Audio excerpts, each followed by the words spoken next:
Hi guys, what's up? It's Will back once again for another video, and I'm here for Early Insight UFC 249 Khabib Nurmagomedov against Tony Ferguson. And yeah, we are weeks out from this event. We've obviously got no events coming up anytime soon.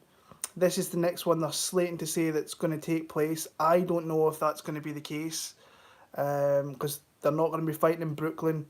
They're probably not going to be fighting anywhere in America because I've seen that Las Vegas have cancelled all meetings regarding their commissions and so on. So this is probably going to have to take place overseas, um, not in Russia, because I see that you can't get into Russia. I think they've stopped the borders from getting in there, so they're going to have to maybe do it in the Middle East, Saudi Arabia, Abu Dhabi. Who knows where they're going to do this fight? But yeah, I'm here with this one. We're going to look through the card. Like I say, the chances of this card going through, I think, are fairly slim, but I think Dana's going to be pushing for it. So yeah, if you're new to the channel, give it a thumbs up, hit that subscribe button, hit the bell there, you'll be notified when my videos come online. I have predictions for every UFC event. I'm making some other videos in the meantime just to kind of keep it going. Earlier on today I put the videos of 10 fighters I think the UFC will sign in the next 12 months. Check that out if you haven't already. I put a link in the drop down box below. But yeah, we're going to kind of just look through fight by fight, see what's going on with this card. A really good card with lots of good fights if it gets there. Everybody wants to see Khabib versus Tony. Like, I don't really feel like I want to speak about this fight just for the fact I can see you guys in the chat there, Kiro. I can see always Bonpont. I think that's how you do. I'm doing well. Hopefully everybody's staying safe over here in the UK.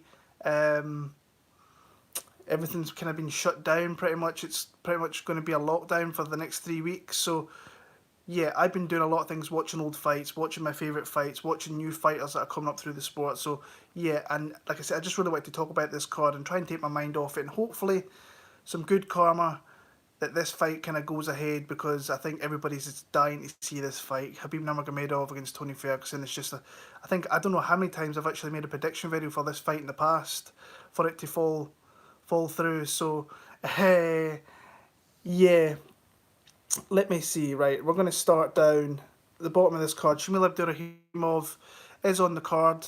He was supposed to fight Cyril Gane. Cyril Gane obviously pulled out with an injury. So now we're just waiting on an opponent. Whether that fight gets put together, I'm sure it's not in the high wish list of Dana White to kind of get that fight sorted or whatever.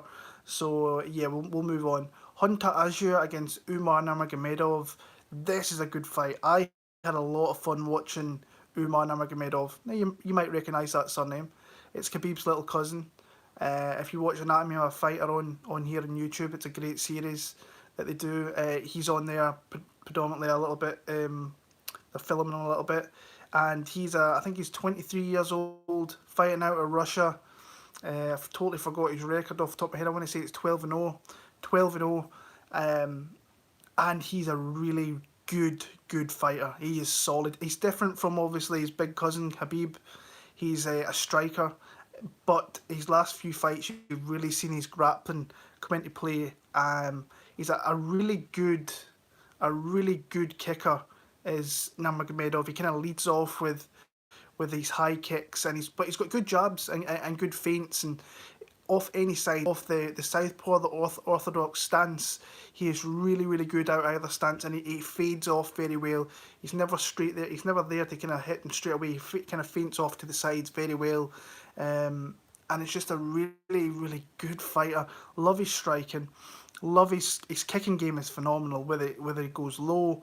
He's got a high kick up top that goes very quick, and it was a lot of fun watching him. And actually, he's got a little brother in Usman Nurmagomedov who is 9-0, which we may see in the UFC in the next 2 years. What I like what they've did with Umar here is they've kind of built him up gradually, but he's fought some really good hard-nosed kind of grizzled veterans. Tares Gritshev, Honorio, I think is how you pronounce that in PFL. We've seen him a few times, and the fight that I really enjoyed watching was actually his first fight in the PFL against Syed Yukub Kakamaranov, I think it is how you pronounce it. Both guys were undefeated at that point, and that was a really good fight. And his opponent there, Sayed Yukub, I think he will be in the UFC one day. I know he's coming off a loss to, I think it's Pipi Marquez that beat him last fight before that, before he beat Askar. But yeah, when you look at Umar, very, very solid across many aspects of the game. Like I say, his last few fights, he's really evolved himself with his strike, with his grappling, and he's seamless in his positions. He moves into positions very seamlessly, gets to the full mount, gets to the choke, and that's how he's kind of won his last few fights. Rear naked choke in the first round against both guys. Hunter Azure, a big, big win against Brad Katona in his debut. I really like. I like what I see him. He's a hard-nosed guy. He's a tough guy. This is a tough fight for Nurmagomedov to come in here, but ultimately I like him in this spot. When I see Azure, I think he's a little bit behind in everything that Nurmagomedov shows. And this is a big spot. Depending if they're going to have a crowd, they're probably not going to have a crowd. But if this fight gets put together, I like what I see from this newcomer, Umar Nurmagomedov. I think he's going to have a really fun debut fight here against a tough guy. But I've got Umar to win that fight there. Carl Roberson against Mahmoud Muradov. Another great fight. And Muradov's a guy that I've loved since he came into the UFC. And he's only had, 2 fights in the UFC? But he's a guy that's accumulated a lot of experience outside of the cage. He's one of those guys in 2020 that I want to keep a close eye on.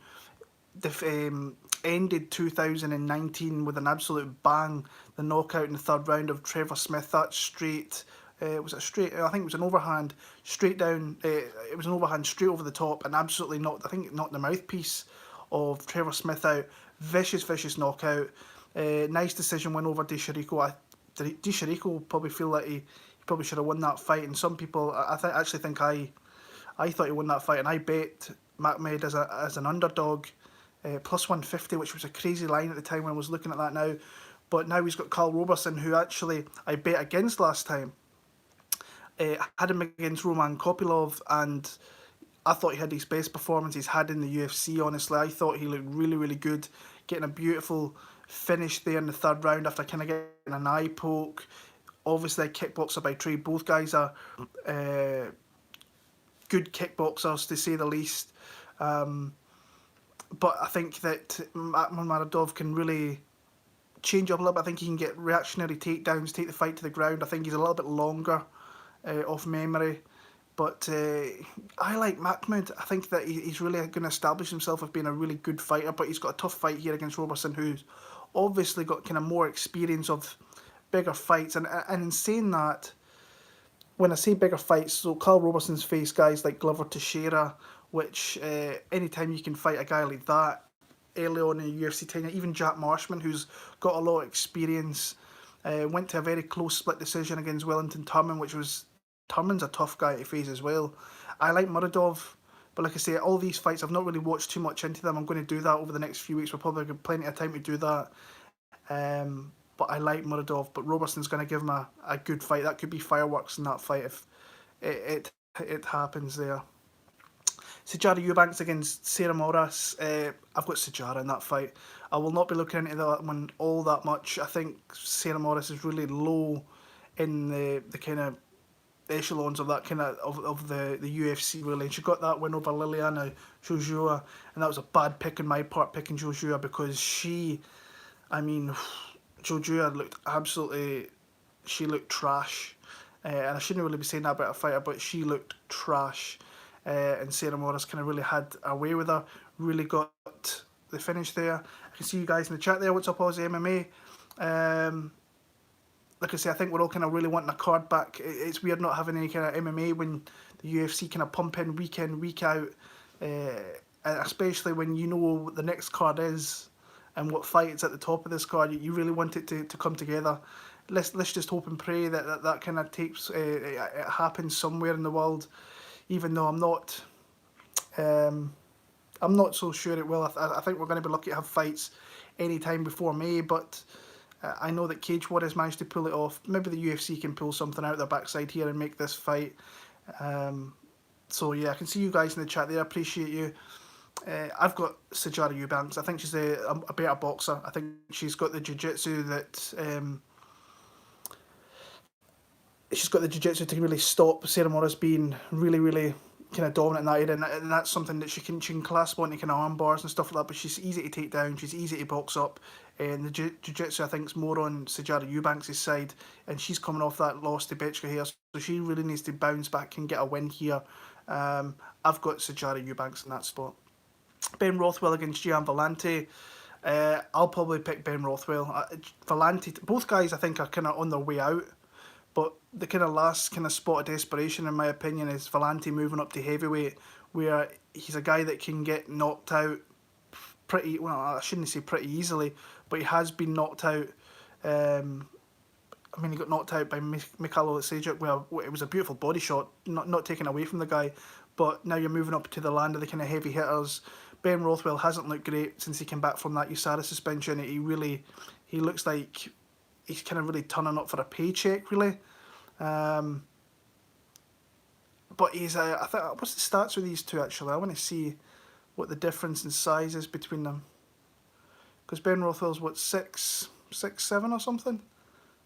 6'4", 6'3", with a 2-inch reach advantage for Ben Rothwell. So not huge, really, but like I say, I think the last kind of, him and Weidman, flip-flopping between the divisions, that's what I was kind of thinking with Chris Weidman as well. Like, I think that's a sign of kind of desperation when you start doing that. I think he's looking, and saying that, but he's not really sticking around at 205, he's not doing anything. Like I said, that's a tough fight for me to pick. I'd rather pick Ben Rothwell, because I think that I don't trust Gian Villante as a kind of fighter right now, but like I say, Aussie MMA saying that I think Villante might put him away here. It wouldn't surprise me, but it's hard to knock out someone like Ben Rothwell, and Villante kind of fades really badly. He might not fade as much, not having to make kind of big weight cut or whatever, but I'll probably take Ben Rothwell, but I'm going to watch a few fights of that in the upcoming weeks here. Kama Worthy against Otman Zaitar. I like the fight. I really do. I like the fight a lot. Kama Worthy obviously came in there against what's his name? Chaos I forgot that name. Devontae Smith, that's the name. Yeah, came in against Devontae Smith, massive underdog. Came in there, I think, less than a week's notice. Absolutely smoked him out of the water with a beautiful shot, and like he was setting stuff up well before that as well, which was nice to see. It wasn't like a lucky punch he caught him with. He was catching him with some nice shots, and then he caught him with the ultimate nice shot, overhand right, boom, straight. He was out, and now he's got Otman Zaitar, who absolutely demolished the chin of Timo Pakalin in Abu Dhabi in the Khabib card that they made over there, where he like you say, there's so many holes in his game, but he's got that one shot power that can put the lights out, and he's got the confidence on undefeated fighter. He's got those princes and kings behind him. But like I say, that huge overhand right on the chin, and like Pakalin hasn't really got all that much of chin, but there's loads of openings in Zaitar's game. I think if you're a decent grappler, I think you can out-grapple this dude. I think if you've got a superior gas tank, you can outwork him. You just have to avoid the big shots with this guy. Kama Worthy, when you look at him, I don't think he's really a wrestler kind of by trade. He likes to kind of sling it a little bit. But he's a far more experienced fighter than what... well, not really a far more experienced fighter than he is, but he's had a lot of fights, 21 fights, probably an extra 10 fights on what Otman Zaitar's had. I think Kama Worthy, if the betting lines haven't come out for this fight, he might be a very, very, very live underdog in this one, depending on what his game plan's going to be. Because if his game plan is to come out here and grapple with him a little bit, I think he could have some success. And if he can avoid the kind of death touch from a Zaitar, then I think he's a very, very live fighter in this spot. But like I say, depending on what the lines are, I would have a look at that and see if the line was worthy enough to maybe have a poke at. But yeah, where are we now? Lyman Good against Bilal Muhammad. I like Bilal Muhammad a lot. I think he's a really good fighter. He's a fighter that he doesn't ring out. What's what I'm trying to say here? Like, he's very good in a lot of areas, and he's very tough, and he's very durable.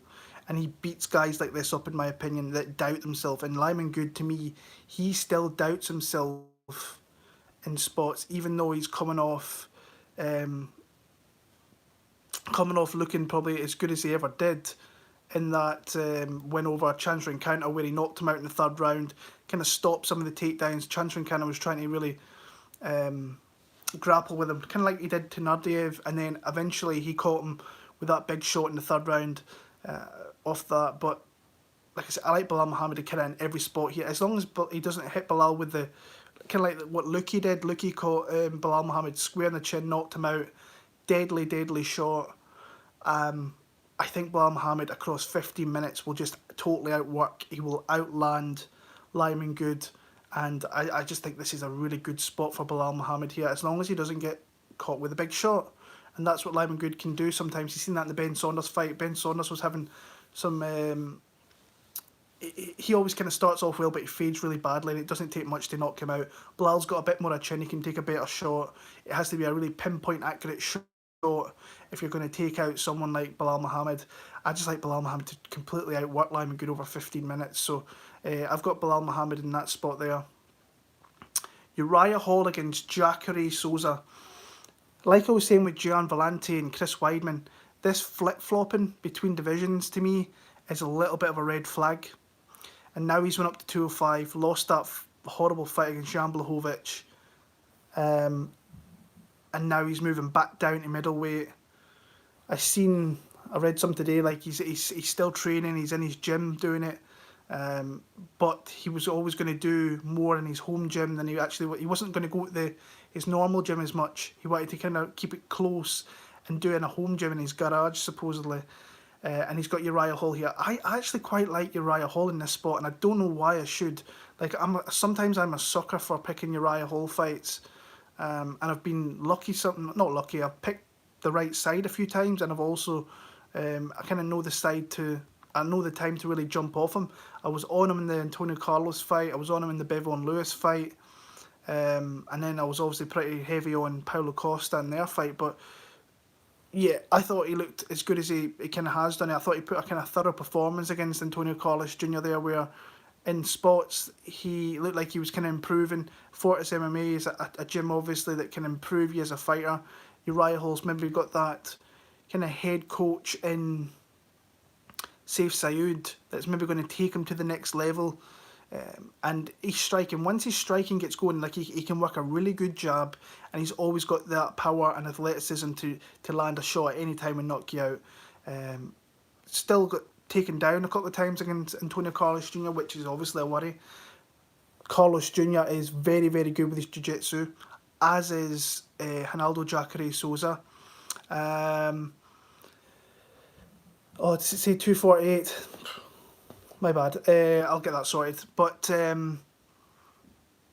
yeah, I like Uriah Hall in this spot. He's an underdog. This is one of the spots we've got a line on here. I think he's plus 130. I like him in this spot. I wouldn't mind getting a plus 150 on him. But I think this is a spot where Uriah Hall, if he can stop some takedowns, don't get submitted, which could easily happen against Jacare, because Jacare is one of the best guys once it hits the ground.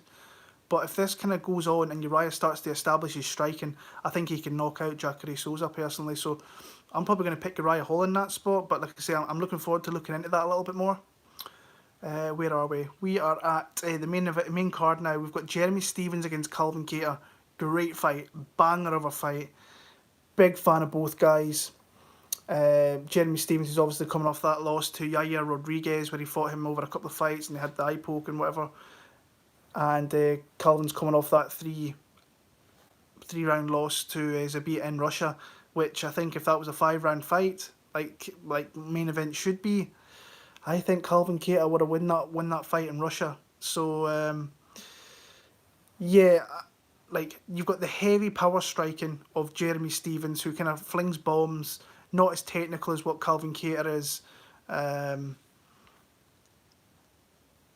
Yeah, it's a great fight. I'm just looking at the betting line there. Like, Calvin Kattar's a massive favourite, which I think it's warranted that he's the favourite. Maybe not at, what is he, minus 260? Sorry, yeah, I moved out the road there. Minus 260. Yeah, I don't understand why he's that big of a favourite. I would maybe line him -175 in that spot there against a kind of veteran Jeremy Stephens who can obviously put your lights out anytime. But I think if it's a pure technical boxer, Calvin Kattar is kind of shits all over someone like Jeremy Stephens. Personally, I think that he's got um, a lot more technical kind of prowess than what Jeremy Stephens has. But Jeremy Stephens obviously has that power that he can land at any time as well. I think Kattar's got a higher work rate, and I think his output's a little bit more as well. I think he can pop you with 3 or 4 shots very, very quickly and hurt you. And like I say, he's got some great knockouts, obviously, over the one over Shane Burgos was just always a great, great knockout to go back and watch. And like I said, I thought he did well again in his Zabit fights. Zabit's a hard guy to kind of game plan for because he's so long. His striking's completely probably different to anything he's really ever kind of faced before. And both guys had high output in that fight. But Calvin was coming on strong. In this fight here, I think I like Calvin Kattar. The price is too high for me, but I can probably see him maybe picking Jeremy Stephens apart a little bit, and Jeremy's going to become very reliant on landing that big shot. And if he doesn't land that big shot, I think that Calvin Kattar will outbox him for 15 minutes. So I've probably got Calvin Kattar on that one. Islam Makhachev against Alexander Hernandez. I like Islam. I think he's a really talented fighter. We've knew that for the longest time, and he's shown that. He's starting to kind of come into his pomp now in the UFC, where he's starting to get these bigger name fights. He's looking better every fight. I think he deserves someone better than Alexander Hernandez personally. 18-1 record, great wins. Davy Ramos, Arman Sharukin, to me, two great wins, two absolutely great wins. I'm a big fan of Sharukin. If you've watched my prediction videos, I'm a big fan of that kid. I think he's going to go far. And Davy Ramos is always very dangerous with his striking and obviously with his jiu-jitsu. And really in that fight, Islam just really kind of shut down Davy Ramos and showed us levels to this game. And he did that, I don't want to say easily, but he looked very comfortable in the fight. And he's kind of really, I mean, he outstruck Davy Ramos. He was like, it's one of those things where he looked like he was 2 steps ahead from what Davy Ramos. He was like in the head. He knew what he was going to do before Davy Ramos was thinking what he was even going to do. And like I say, in the Sharukin fight, he came through some spots there where Sharukin took him down on the odd occasion, was stopping the takedown. Sharukin was stopping some of the takedowns of Makhachev initially, was reversing some positions and so on. But then the experience showed, and the kind of outright great grappling that he's got showed. Yeah, I'm not the biggest fan of Alexander Hernandez. I think there was obviously a lot of hype when he comes in there and he blasts through Beneil Dariush. That's a great one to have in your resume. But I don't think he looked all that great against Auburn Mercy. I think I bet him in that spot as an underdog. And he kind of faded out towards the end of that fight, but he had more than enough output. He got some takedowns, advanced some positions in that one. Then I picked against him. I thought, like, I bet Cerrone as an underdog. I was like, great spot. I think it was +175 I got in Donald Cerrone. That's just a stupid number. And then the Trinaldo fight, I bet Trinaldo in that spot, and I think he won that. If that's in anywhere else, probably in America, Canada, obviously Brazil, I think Trinaldo wins that fight, but he's in Texas. He's a Texas boy. We know what the Texas judges are like. I thought Trinaldo won that fight. I'm picking Makhachev in this fight, and hopefully he stops Alexander Hernandez. I think that's what Makhachev needs to kind of start doing, is start getting finishes. But he's very content to go 15 minutes and look superior to what's in the cage with him. So I've got Makhachev. I'm probably going to pick him via stoppage. I'll pick him via submission. Why not? I don't really see where Hernandez has much of a kind of advantage in that fight. So it's a weird fight for Hernandez to take. But obviously, if he comes in there and takes out Islam Makhachev, who's one of the guys that's coming up in that short tanker division, then that's a big scalp for him to take. I just don't think it happens. We've got the rematch, Magomed Ankalaev against Ion Cutelaba. This is probably outside the Nurmagomedov fight at the bottom of the card. I'm looking forward to seeing Umar, but outside of that, this is the fight I'm looking forward to seeing, because there was so much what went down with that first fight only a couple of weeks back. Ankalaev got the win in the first round inside the first minute. The ref, to me, from the very second that Cutelaba walked across the cage, he kind of shit his pants and was ready to kind of pull. He was ready to just kind of pull that fight apart as soon as he could, and then I think he took the first opportunity to stop that once he seen it. It's fairly obvious now. I mean, Ankalaev was throwing high kicks and he was blocking them with Cutelaba, and he was coming back with some shots, and he did get hit with a couple of shots, but you can see, just look at his functions of his head and his body, like they were not hurting. The shots that were landing were not hurting him, and he was replying with big power shots himself. I think he was playing possum, trying to get Ankalaev to come in so he could catch him with that big shot. And then that got stopped. And my favourite thing with that whole entire fight is just Ankalaev just giving the bird to the crowd and just not giving a toss. I thought it was pretty funny. And I'm glad that they're running this back, because that had all the makings, the bad blood, and even now it'll be ×2 with that fight. A bit of bad blood. Cutelaba's going to be dangerous early, but I think over a 15-minute fight, I think Ankalaev's got a lot of advantages in the fight. Preferably being he's a sharp striker, he's got grappling, and he's got a better gas tank than what Cutelaba. But I'm not going to write off Cutelaba because, like I say, this fight's got a lot of emotion in it, and the emotion can maybe take place, and Ankalaev kind of falls into that kind of sling a banger fight and starts slinging and then gets caught with a shot. Would not surprise me whatsoever. So I'm probably going to pick Ankalaev in that one, but not writing off young Cutelaba in that spot either. Co-main event, Jessica Andrade against Rose Namajunas, is a rematch that obviously Jessica took the belt off Rose in Brazil. How long did that fight even last? Was it only like a round and a half? Because I remember Rose being, a round and a half. Rose was being very dominant with her striking. She was really putting it on Jessica Andrade, and you can do that because Jessica is so hittable. Like, she really is. She's open, she's aggressive, her defense lacks big time, and Rose was picking her apart and was looking really, really dominant in that spot there. Like, but was getting taken down a couple of times, and then obviously she clasped on. She just never let go. And she got slammed and she got knocked out through that. But I think if Rose makes the necessary adjustments here, I think she's just a better fighter than Jessica Andrade. I think she's got more output. She's longer. She can easily just keep this fight at distance and pick and prod her. And if they get into a clinch situation, she just needs to disengage, move back, and just pick her apart. I think that's what she's going to do. I'd be surprised, honestly, if Jessica Andrade comes out here and beats Rose Namajunas again. But I am never ever fully confident in Rose Namajunas because her mental state, and she's come out and said, look, she was going to retire 2-3 times, and that's a little bit, it's a little bit susceptible to me. You have to be careful when you say stuff like that. I mean, how old is she, Rose Namajunas? She can't be that old, 1992, so she's actually turning 28 this year. She's been with her boyfriend Pat Barry for about 15 years. Pat Barry, a dirty bastard. But I've got Thug Rose to win in that one. But like I say, our mental capacity, you just never know what's gonna happen. Pat Barry, I can't believe he's been getting away with that for as long. So yeah.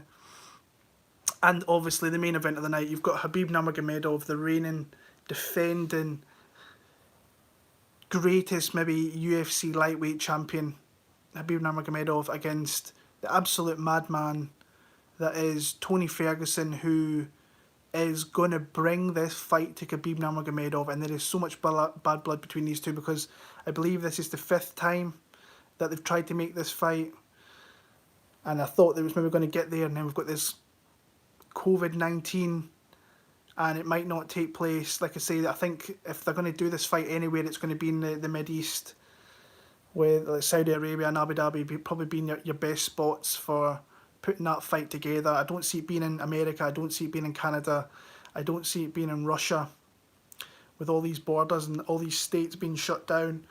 So it's probably going to have to be somewhere like that. Like I say, I'm still a little bit sceptical that the fight gets made. This whole thing, Khabib can only be in the gym for, I think it's an hour and a half to 2 hours. I listened to Daniel Cormier in the Unfiltered podcast earlier on. He was saying like the whole gym's shut down, but the only time that they get 2 hours to go in there, and Khabib is the only guy who gets in there with his trainers. And is 2 hours a day enough? probably. We're still weeks out from the fight, and I'm sure he's probably doing more than that with his house that he's got or whatever, the space that he's got. So that's maybe the intensity's maybe been taken out a little bit, but he realises what's in front of him here with Tony Ferguson, because I mean, Tony's on, what, 12, 13 fight win streak in the lightweight division. That's kind of unheralded, even though Khabib's did the exact same pretty much, maybe not as much, but I mean, Tony, the value is definitely on Tony's side, and he can absolutely cut up Khabib Nurmagomedov. Like I said, I'm going to have to go back and look at my previous predictions and actually have a look at who I thought was going to win the fight, because I'm sure the last time I was pretty confident that Khabib was going to win that fight pretty comfortably. And now obviously there's been some fights that went on since then, and Tony's like not taking a step back. He went in there, he's beat Lando Venato, beat Rafael dos Anjos, former champ, Kevin Lee. He fought who I still think Kevin Lee's a really top fighter, even though he just lost to Charles Oliveira. Anthony Pettis, that was a bit of a war, kind of got hurt in that one. And you can hurt Tony Ferguson, he's very, very open. Donald Cerrone, he absolutely kind of destroyed in that fight. And Tony's just unorthodox in everything that he does, the way he talks, the way he addresses people, the way he trains. You've probably seen some of the videos on Instagram, and he's in his jeans and these boots doing things with a big ball or whatever at all, and he's out on the beach doing stuff. So he's very unorthodox. And what's up, Jack? I see you, man. Hope everything's alright with you, brother. But yeah, it's whether Tony can really get him early to kind of hurt Khabib a little bit, because Khabib, you know what his game's going to be. He wants to get his hands on you. Tony does all these things like the Gambi rolls, and he rolls out of things and does a bit of grappling. He does weird things inside the kind of grappling circles, but he's very dangerous. He throws a lot of elbows, a lot of output. And Khabib, there's a couple of fights there where you think maybe his kind of gas tank, if he was pushed and maybe being in striking situations where he can maybe be hurt, because when he's on top, he's so dominant and so heavy with his top pressure that he can wear you out through that. But yeah, it's such a great fight. Like I said, I probably went back and forward a couple of times between picking this fight. If you look at the betting line, I mean, there's some serious value on Tony Ferguson at plus 240. That's the spot I think that I would rather bet if I had to bet on this fight would be Tony Ferguson. I'd rather take a shot on that. But I can see that line coming down. I can't see Khabib sticking at minus 280. I don't see it. But it's just a great fight. Like I say, I'm probably going to stick with Nurmagomedov in that fight. But honestly, I've got no confidence in it at all, because Tony Ferguson's that much of just a madman in the cage that he could land a shot that maybe puts Khabib out, even though we've not seen that. He can maybe pressure Khabib that nobody's kind of ever did before, and just maybe bring the fight out on Khabib. And maybe Ferguson getting his head a little bit at that last press conference regarding the whole street fight thing, and it seemed to really wind up Khabib to a point where he was kicking a belt, which was actually quite funny, but still, unlike Khabib, really. It's hard to really maybe ingrain yourself in his head, and maybe Tony did that a little bit. So maybe that was a little dink to the side of Tony in that one. But like I said, if I was betting this fight, probably I'd be on Tony Ferguson's side. But I'm not going to probably bet this fight. I'm going to sit back and watch whenever it takes place, wherever it takes place. I bet 200 on Tony 3 weeks ago. Yeah, like I say, if I had money to bet on this fight, it would 100% be on Tony Ferguson, because I think there's a lot of value at that line. I don't know what line you got, but I think anything over plus 200's decent for a guy like Tony Ferguson, who's probably going to fight for your money, and he's never going to be out of a fight. Obviously, he's a black belt as well. The thing with Khabib that you have to be very careful with is that he can trap arms, he can hit you with shots, and once he gets on top, he's very hard to get him off you. But Tony might be the type of guy that will take risks and take chances, take out of positions, and once he springs back to his feet, he can maybe start to put it, Khabib and start to wear him down through that. So, I mean, it's such a great fight. We just need to make it happen. Wherever the fuck it is in the world, it just needs to happen. But, like, we need to wait and see, because the whole world is kind of shut down at the minute. Like I say earlier on, the UK got pretty much shut down, on lockdown, more or less. So that we're not kind of doing much. We're not going to be going far. I'm going to be working because my job, I'm kind of known as an essential kind of worker, so I will be working. I'm on a little bit of a holiday from last week and go back to work on Wednesday. But what's up, Just Bleed? Yeah, it's getting a little bit crazy. Yeah, we had a weekend there where the sun was actually out, and of course, being in Scotland, we don't see the sun for the 2 or 3 times a year. And when it comes out, of course, it comes out when there's a global pandemic, and everybody's out there. So everybody was out. Yes, I took my dog out for a walk because I had the dog was just too much energy. But there was hundreds of people out in Scotland, and it was just weird. It didn't feel right. So hopefully this stops everybody from doing that, because we don't need this to go any further. I hope everybody in the chat there is staying safe.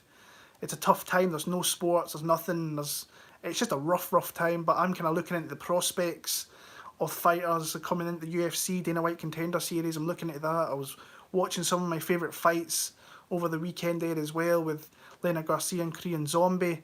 Do I work at a supermarket? No, well, I work at I'm a manager in a pet place, a pet shop pretty much, and we don't sell animals anymore because obviously everything's been shut down, but I kind of run that, and it's not been great, but what people need to feed their pets, so yeah. But guys, I think that's going to be me for Early Insight UFC 249. I think I said 248 earlier on. But yeah, that's kind of where I'm going. Obviously, I'll have my official picks out the week before the fights, depending on what's going on. But I did think it was kind of necessary to put something out there for the channel to kind of keep it going, because it is tough times. And I'm thinking of new ideas, like prospects earlier on that I really liked. If any of you guys get any questions before I jump off here, let me know. Madagascar maybe for UFC 249. Yeah, as I say, it's weird. Like, there's not been any live streams with Mo and Mr. Arkansas. I did see that Mr. Arkansas kind of got shut down a little bit, so that's a little bit crazy. But yeah, until next time, guys. Since there's nobody sending in any questions for me to answer, I will see you all very soon. I appreciate you for giving me a thumbs up, and there's like 32 people in the chat there, which is kind of, I'm surprised that as many as that. I wasn't expecting any more than 10, if I'm being honest. But I think people are kind of just looking ahead to this fight, very hopeful that it happens. And if you're new to the channel, hit that subscribe button. Give me a thumbs up if you like it. Let me know your picks for UFC 249. Let's get some positive vibes together, and let's hope this fight card stays intact, because we don't need any more cancellations. I will do another stream later on in the week, Jack. Keep an eye out. Maybe Just Bleed, I'll jump on with those guys later on in the week. So yeah, until then, all the very best, and stay safe.